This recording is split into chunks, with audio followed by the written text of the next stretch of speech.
Sean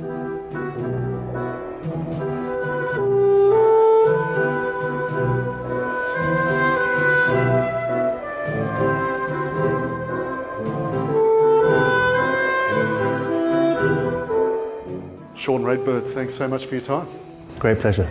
This period in German history, if you can tell us how it was so traumatic for the German people and yet at the same time it fed German art so much.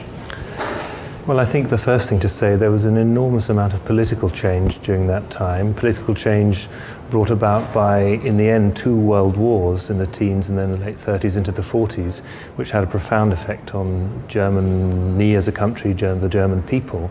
And in between those wars, there was huge amounts of change within the political system, this great tension between the forces of the left, the forces of the right.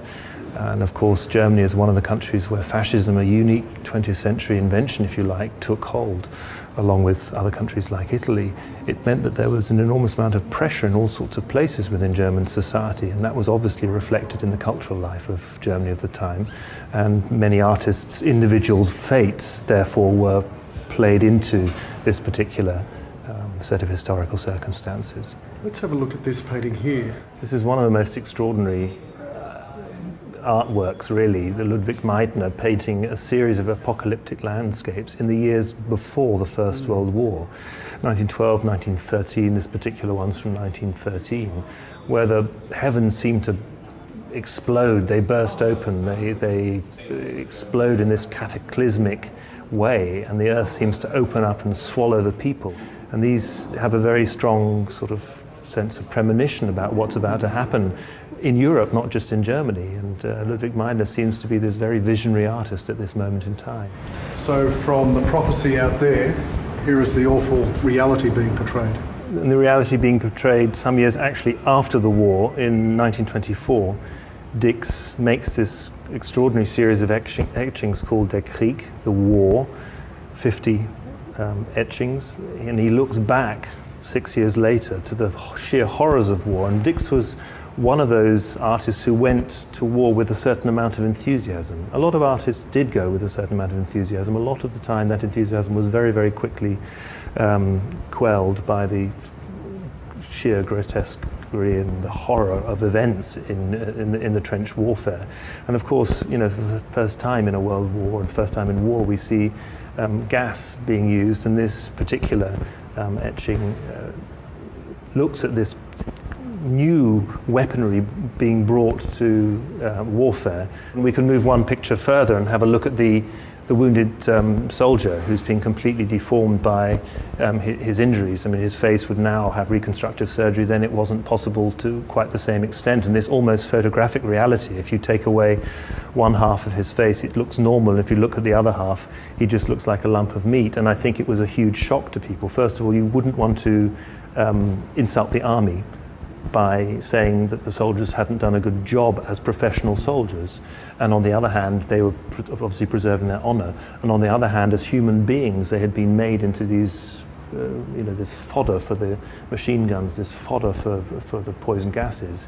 And I think that did come as a shock. I mean, there were far fewer men for women to marry after the war, and there are many men who came back from the front with all kinds of psychological illnesses which hadn't been foreseen in earlier wars. It's interesting, all those things you raise are experiences and conditions of so many Australians post-war, and yet, out of somewhat similar reality, similar experience, we didn't get this art in our own experience. Why do you think Germany or German artists portrayed this, and yet it's something that didn't come out of our experience? I think possibly because it remained so very intimate to the post-war experience within Germany.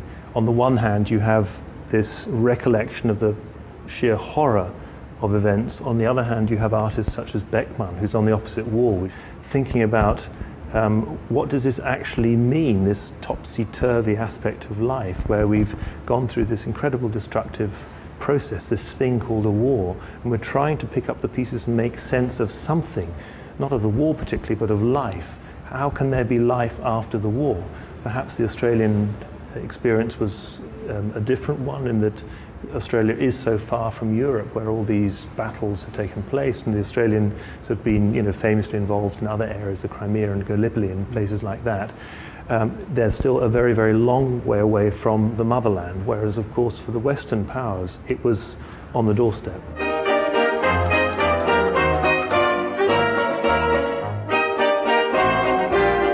So apart from what appears to be a jolly good time, what else are we looking at here? Well, a jolly good time, but with a sense of corruption, moral corruption, depravity, which is very much part of the sense of Berlin during this time. I mean, it's talked about as the Golden 20s, but at the same time, there were many freedoms. Women could behave and perform very differently, and we see it here. There's a kind of striptease going on.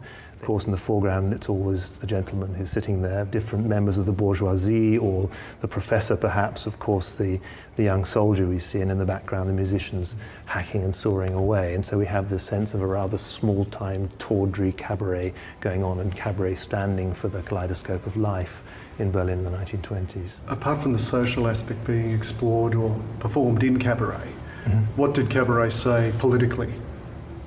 Well, cabaret was a way of commenting on how useless politics was to solve the problems of the day, because in one sense cabaret is about being distracted from everyday realities. On the other hand, of course, cabaret was a way of making satirical comment on political aspects, political policy of the moment, political statements, political developments. And of course, if you're going through the 1920s and you see the currency collapsing through inflation, it becomes absolutely worthless, and then having to go through a period of stabilization. If you see a broken generation, if they return from the war at all, returning to society which looks at them in horror because of the grotesque injuries they're carrying and the psychological scars they're bearing, you've got a society which is really out of kilter, which is losing its center of gravity.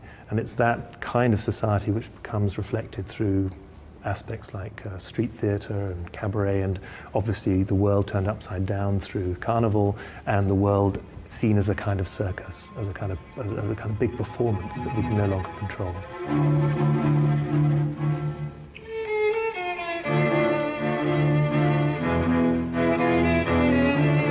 So we have this scene where we see the pictures being gathered together to be presumably destroyed, to be assessed, and we have this sense of breakdown happening. There's a group of artists in the middle and other groups within society lining up at either end as a kind of collective madness takes hold of society. And this was before Painted 31, so this is before even Hitler had become to power, before Nazism had gripped the country. Yeah, and you get a sense of, like with the Meitner picture right at the beginning, you get a sense of foreboding, and that there are a lot of attacks on artists from the right, from the National Socialists, really from the late 1920s onwards. And the very first exhibitions of art that came to be defined as degenerate art, that is outside of the cultural ideology of the age, they began to happen in the early 1930s. There was one in Stuttgart, for example, in 1933. The very famous degenerate art exhibition in Munich began in 1937 and then went on tour throughout Germany, many, many cities through very many years. And to be called a degenerate artist in Germany at that time was the end of your career. And maybe worse. And maybe worse. Certainly your work may be confiscated. You couldn't paint anymore. You had to leave in some way. Felix Nussbaum ended up in a concentration camp and ended up being killed there in Auschwitz. So the fate for particularly Jewish artists was extremely awful. What did Germany lose now that we can look back? What did Germany lose apart from some fine talents such as this artist? But in terms of its place in 20th century art history, by virtue of the rise of Nazism? Well, I think it lost a complete generation of modern artists, and artists who really had defined modernity within Germany, within Europe. What I think it really shows at an exhibition like this is how extraordinarily various and varied the kinds of art that were being made. The architectural side through the Bauhaus, the photographic aspect through portraits of Hugo Erfurt, of all his artistic colleagues of the time. Cinema as well. Yeah, cinema, we have Metropolis playing in the background. And I mean, it was an extraordinary fertile period, and I think that bears really endless re-examination, and that's one of the great reasons for doing an exhibition. Sean Rainbird, it's been fascinating talking to you. Thank you for the tour. My pleasure. Thank you very much.